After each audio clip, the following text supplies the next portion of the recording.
படம் எப்படி பிடிச்சிருந்ததா? படம் வந்து ஒன் டைம் வாட்சபிள் ப்ரோ. என்னன்னா ரொம்ப ஆகும்னு சொல்கிற மாதிரி இல்லை. ஃபர்ஸ்ட் ஹாஃப் வந்து அருமையாக என்கேஜ் பண்ணி எடுத்திருக்காங்க, நல்லா உங்களை வந்து என்கேஜ் பண்ணுறாங்க. செகண்ட் ஹாஃபில் என்னென்னா கொஞ்சம் ட்ராக் ஆகிடுது. ஏன் ட்ராக்னா, நார்மலாகவே நம்ம கருத்து பேசினா நம்ம ஏற்றுக்க மாட்டோமே, அதனால ட்ராகிங் ஆகுது.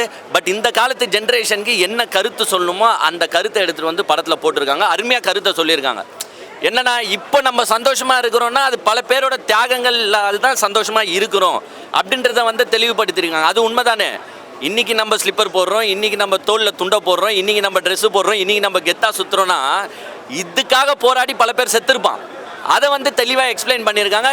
இந்த காலத்து அரசியல்வாதிகள் வந்து கொஞ்சம் இந்த மாதிரி இருங்க, சம்பிரதாயத்தை பண்ணாதீங்க அப்படின்னு வந்து சில பேரை தாக்கி பேசியிருக்காங்க. நல்லா இருக்கு, நல்லா இருக்கு. நான் தண்டவாளத்தில் தலையை வச்சதுனால தான் நீங்கள் இந்த சூட்டு போட்டு உட்காந்துருக்கு அப்படின்ற மாதிரி டைலாக் வருது. அந்த டைலாக் ஆக்சுவல் டைலாக் அதுதான்.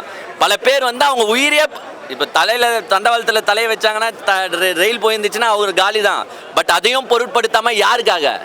நமக்காக, நம்ம படிப்புக்காக, நம்மளுக்காக, சாதி ஏற்றத்தாழ்வு எதுவுமே இருக்கக்கூடாது அப்படின்றதுக்காக தான் அவங்களாம் போய் தண்டவாளத்தில் தலையை வச்சு படுத்தாங்க. இன்னொரு டைலாக் இருக்குது, தத்துவ தலைவர்கள்லாம் ரசிகர்களை மட்டுமே வச்சுருப்பாங்க அப்படின்னு. அது ஒருத்தரை தான் தாக்கி எல்லாமே நிறைய கருத்தை பேசியிருக்காங்க. ஏன்னா ஒன்றுமே இல்லை, விஜய் வந்து அந்த மாநாட்டில் பேசும்போது சொல்கிறாரு, சில பேர் சம்பிரதாயத்துக்காக வந்து மக்களை போய் பார்க்குறாங்க, சில பேர் சம்பிரதாயத்துக்காக ஃபோட்டோ எடுக்கிறாங்க. அப்படிலாம் பேசவே கூடாது எந்த தலைவரும்.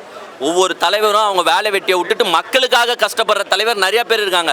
உங்களை மாதிரி சினிமாவை நடிச்சுட்டு அரசியலுக்கு வந்து ஓட்டு வாங்குறதுக்காக ஒண்டி வந்தவங்க இங்கே நிறைய பேர் கிடையாது. நீங்கள் தான் அப்படி வரீங்க.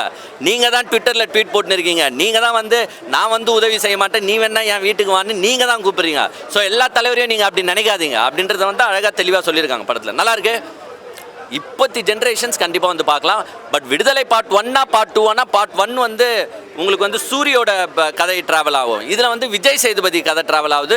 ஸோ உங்களுக்கு ஒரு 100 வருஷ சப்ஜெக்டை தூக்கி அப்படியே வந்து ஒரு 3 ஹவர் உங்கள் மண்டையில் போட்ட மாதிரி இருக்கும். நல்லாயிருக்கு. கருத்து சூப்பராக எக்ஸ்பிளைன் பண்ணியிருக்கேன். அருமை.